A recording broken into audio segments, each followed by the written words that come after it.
Battlefield 6 is off to a really hot start. Record player numbers are jumping in, and I'm sure, just like me, you're still adjusting to this brand new game a little bit. Still a little bit unsure how everything works. Well, don't worry, I've got you covered. Whether it's making your game look sharper or more smooth, brightening up the UI colors so you don't miss important elements when you're playing, understanding a couple of the more vague terms in the weapon customization menus, or even just unlocking some basic items that you're expecting to have access to, this video today is for you. So if this one does go on to help you, drop a like on the video and subscribe to the channel if you haven't already. I'm trying to hit 1 million subscribers over here, and I'd love it if you could help us get there. Loads more Battlefield 6 content and information coming your way very soon.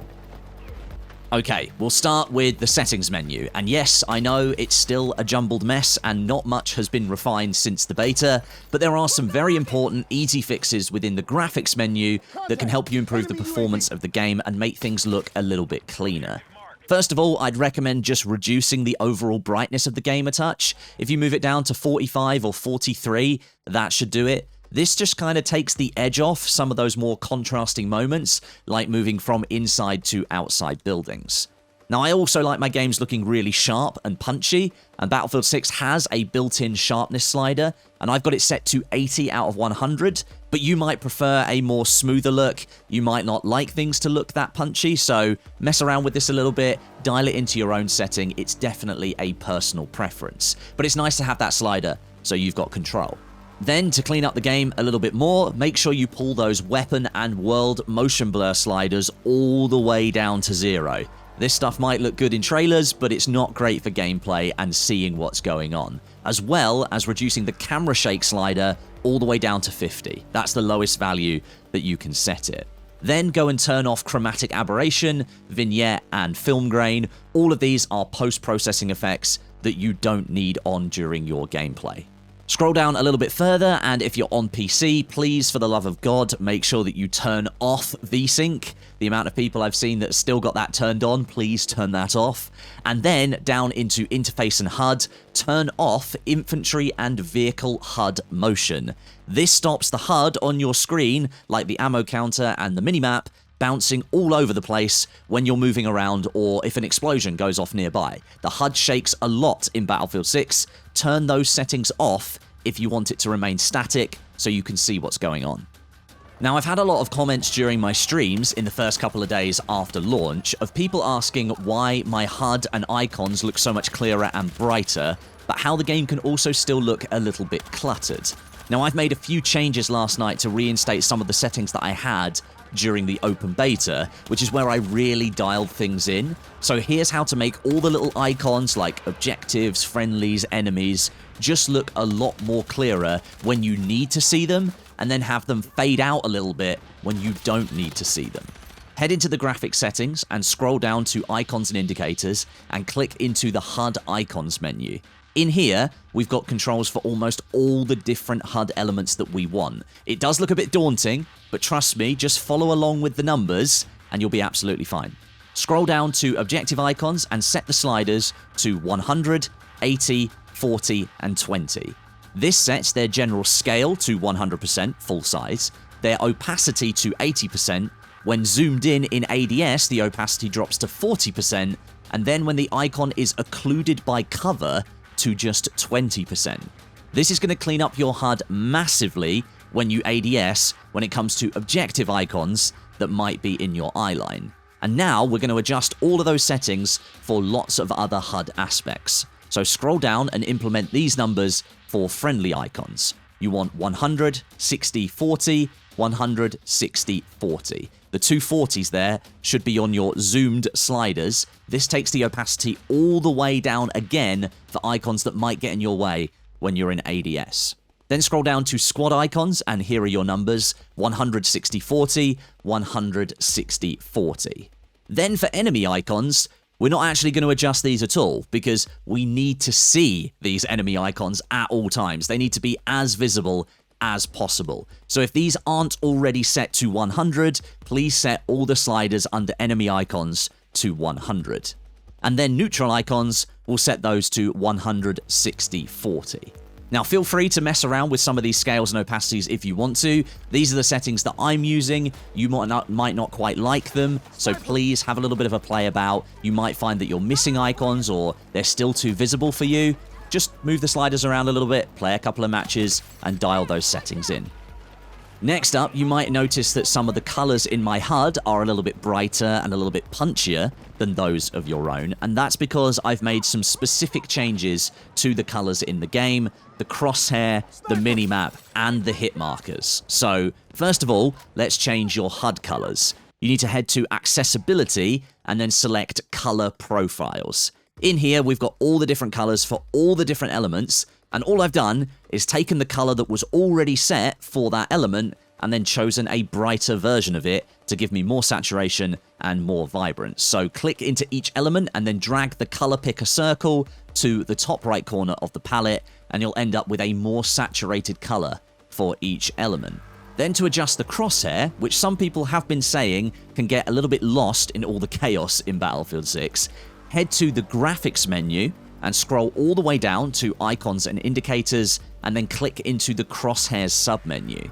Here you can choose a specific color for your crosshair if you like. I've kept mine white by default, but you can also adjust the crosshair intensity, which gives it a little bit more of a border, and that helps it stand out from the background. I've set mine to 85, and you can see from the little example shown over on the right-hand side that that border is standing out on brighter backgrounds. And of course, as we know, Battlefield 6 is a pretty bright game in certain moments. You want to be able to see your crosshair. You can also adjust the thickness if you like. I've kept mine on default. And in this menu also, you can adjust your hit indicators if you like.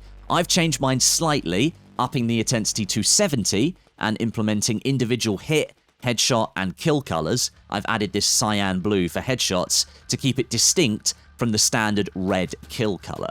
Then, to adjust your minimap, back out into the graphics menu, scroll down to Interface and HUD, and click into the Advanced HUD Settings menu. Scroll down, and you'll have all the settings for the minimap if you want to change them.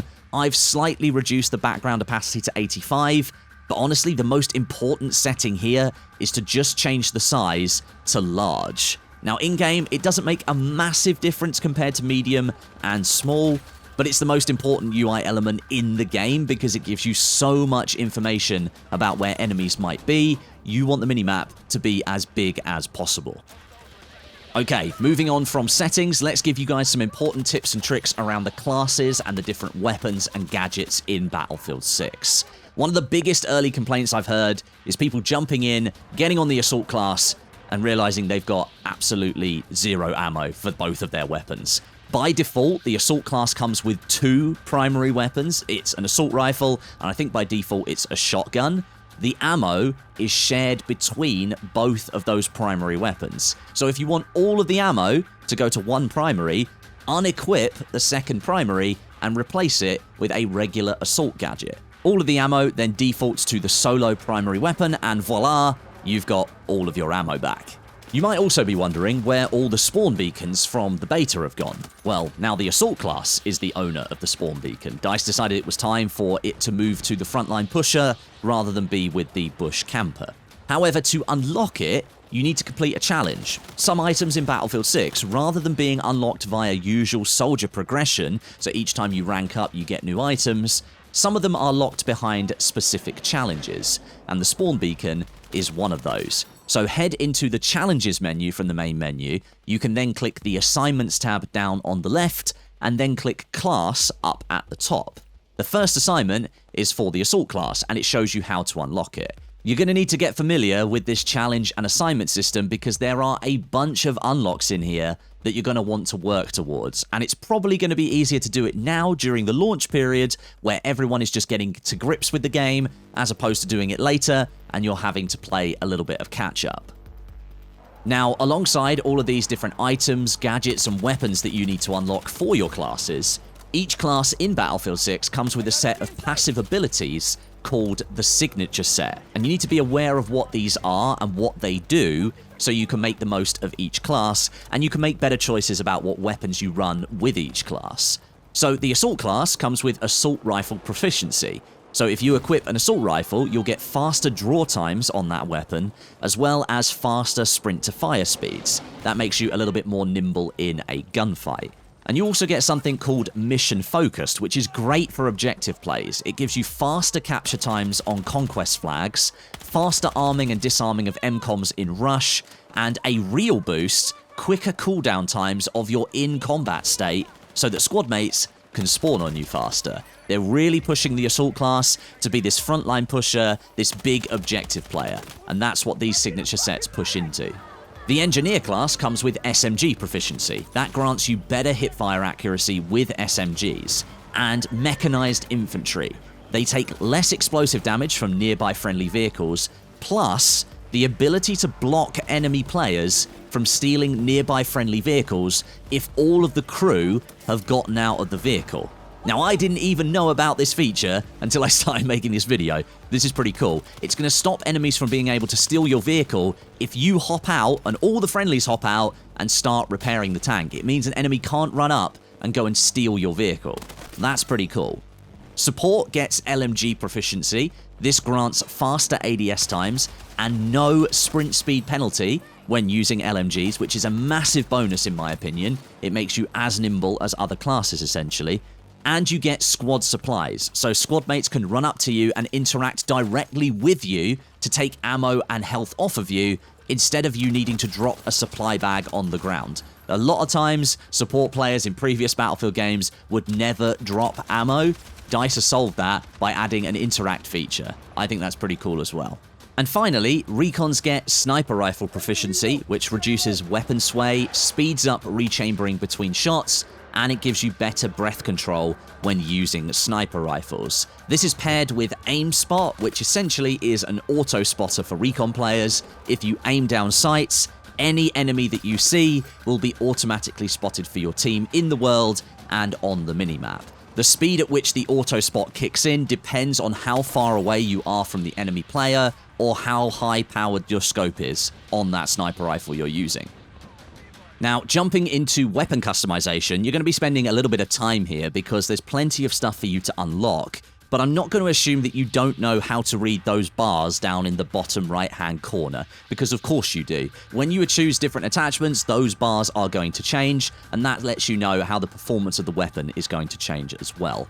The thing that I'm going to help you with is a couple of words that are on that graph, and I've got to shout out to my friend here, the Tactical Brit. He helped me understand this.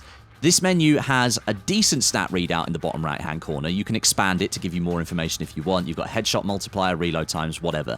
The two elements that I don't like are precision and control. The game offers you no explanation as to how those stats translate to a weapon. So precision translates to the volume and amount of spread, or bloom, that a weapon has, and control refers to the recoil of the weapon. Battlefield 6 uses spread, or bloom, to keep weapons inside a specific engagement distance, so not every single weapon can just be a laser beam at long range, and it's outside of your direct control when you're firing the weapon. So if you want to reduce the inherent spread of a weapon in Battlefield 6, you need to equip it with attachments that give you more precision. And then recoil is something that players can control more through better aiming, burst fire, and generally just closing the gap to an enemy if they're too far away. This can also be affected by attachments as well, so look out for what different foregrips and ammo types do for different weapons to improve the precision and the control of the weapons that you're using. And then, this is sort of like a bonus mention really, because it only applies to some players, but it is a positive overall. Some people will have experienced a pretty rough launch day if you bought the game on the EA app. I know a lot of people couldn't launch the game, they couldn't get into multiplayer because it said they hadn't purchased the game, but of course they had because they'd installed it, and various other issues did crop up, which is disappointing. However, the response from EA has actually been a massive W for those players affected. If you were one of those players who wasn't able to get Battlefield 6 to launch properly on launch day via the EA app, you're being given 12 60-minute XP boosters for hardware, so that's weapons, gadgets, and vehicles, and then 12 60-minute XP boosters for your career, which is pretty good. But going beyond that, EA is going to give every affected player the Season 1 Battle Pass for free if they purchase the Standard Edition, and the Season 2 Battle Pass for free if they purchase the Phantom Edition, because that edition already includes the Season 1 Battle Pass. And this is honestly a great handling of the situation by EA. They could have just done absolutely nothing. They could have just handed out the XP boosters, but they actually went above and beyond, in my opinion, truly making up for the disappointment. There's not anything they could really do for you to get that time back on launch day, but now not having to buy the Battle Pass for a season that you probably would have bought and getting a bunch of double XP boosts on top, that's a pretty great solution in my opinion. So, those are some tips and tricks that I think you should know for Battlefield 6 when diving into the game at launch. There really is so much to explore, and we're only just getting started. Season 1 is going to kick off on October 28th. We've got new maps, weapons, and content coming to the game, as well as a Battle Pass system. And then there's the Battle Royale that's going to drop in the near future too, and that's something that EA is definitely banking on to keep this game in the mainstream for as long as possible.